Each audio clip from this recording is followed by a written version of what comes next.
Hi, welcome to a short little video explaining one particular icon, pointing out features that may enrich your enjoyment, may enrich your experience of the icon, may lead you to a greater depth of appreciation, and hopefully a more profound spiritual encounter. We'll be looking at one particular icon in this video, an icon of the resurrection of Christ. Now, I will show a couple different examples of this one particular icon, but one that I will return to again and again is this one, done by a friend of mine, a gentleman by the name of Wayne Hayos, an iconographer who lives in Columbia, Maryland, and is currently producing icons there. Wayne started with someone who just had a great passion. Eventually, his skill, his determination really made quite a difference. And in fact, his congregation, not too long ago, built a new building, and they asked Wayne if he would do the icons inside their building. I think they're pretty spectacular. Now, we'll be looking at 6 different sets of features. There are features that are repeated in iconography across icons of all types and shapes and forms. That is to say, every iconographer follows certain conventions. There are features within the icon that don't come from iconography per se, but that are hinted at by the greater breadth of church history. I'll point out some of those. Knowing the stories of saints, knowing a little bit about church history, you can begin to pick some of those things up in the icons. There are features that are just common in this icon. And we'll be looking at how every icon of the resurrection shares certain features. Finally, we'll be looking at 3 sets of features that vary a little bit more widely than the former set. We'll be looking at features that are unique to this particular iconographer's vision. That is to say, what is the contribution of the artist himself? Then there may be features that are unique to how you encounter this icon. Not every icon hits every person in exactly the same way. There are some elements of a picture that appeal to me, some that may appeal to you. Little details differ in how each individual experiences them. Finally, every icon has what I like to refer to as places of indeterminacy. That is to say, there are just blank spots left within the icon experience. Not necessarily in the painting, not a blank spot on the canvas, but a blank spot in the experience. There's always more to come. Within every icon, of every kind, of every person, there are repeated features. You might even call it the language of icons. So, for example, if you look at the cross of Jesus inside his halo, you'll see right behind Jesus' head is a cross reminding us that you can't really think about Jesus apart from the cross. And Jesus is the only figure in all of iconography who has this cross show up behind his head. Further, there's an inscription in the cross. This particular one, done in Greek, says Hoon, which is an abbreviation for the Greek word hoantos, the one, the being. You may remember the story of Moses and God on Mount Sinai. In our English translations of that episode, when Moses asks God what his name is, God replies, "I am that I am." Works in English, incredibly difficult to say that in Greek. So the Greek translators just gave up, and when God replies to Moses' questions, he simply says, "I am the one," or the being. "I am the God." And so just as Jesus can't be perceived apart from his experience with the cross, neither can we think of Jesus apart from the continuing revelation of the one God who revealed himself at Sinai. You'll notice, too, on either side, to the left or to the right, are mountains. Mountains have a fairly stylized presentation in icons. Remember, we're not looking for something that's historical or realistic, something that purveys a theological meaning, that gives you an idea, that introduces you to a truth. Mountains are rugged and pointing. Last but not least, let me mention that icons are not meant to be examined up close. In iconography, because we're not trying to produce pictures or photographs of what people actually looked like in historical circumstances, we don't get into deep details. Personal features in icons are hinted at, but not necessarily shown. So, for example, hands may be large to show their expression, or heads oversized, because the head and the hands are the most expressive parts of the body. We're not trying to show what Jesus really looked like. Now, there are other features within every presentation that come to us not out of the conventions of iconography, but out of tradition. That is to say, out of history. For example, the age of a person can be suggested by the presence or absence of a beard. So, you'll notice that the figure in the lower left has white hair and a full beard. The figure upper left, a full beard, no white hair. Upper right, clean shaven. And lower right, a hood or cape draped up over the hair. The younger man on the right, in the upper right, is most likely Philip. And I know that for a couple reasons, but one of which is that Philip is conceived as one of the younger of the 12. And here is a very young man. We'll look at some other examples of this particular scene in which it's clear that the figures on the right come from the 12 apostles. Finally, don't forget that the presence of light in an icon suggests moral goodness. Darkness suggests the opposite. So Jesus' robe is very bright and white.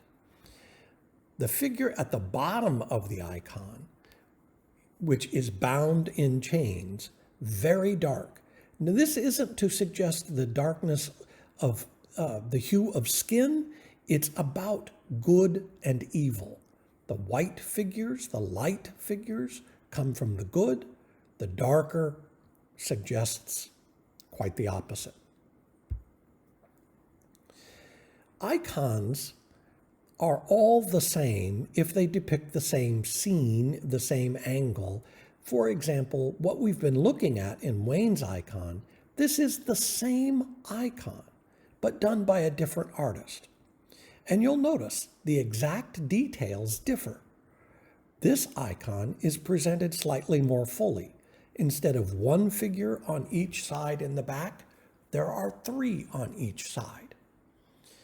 This icon makes it more clear that the group on the left are figures from the Old Testament: King David, King Solomon, and Moses. Those on the right from the New Testament.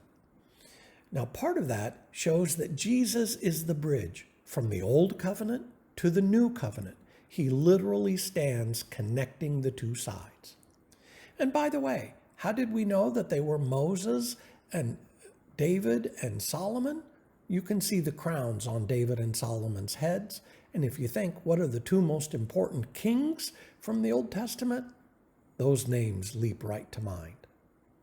Likewise, in this presentation of the icon, the graves, which is what the 2 figures in the foreground are stepping up out of, are highlighted and made even more clear. The icon that Wayne did downplays the graves. They're still there, but they're not nearly as important. Now, in every presentation of the resurrection, there are common features. Here's another presentation of the resurrection.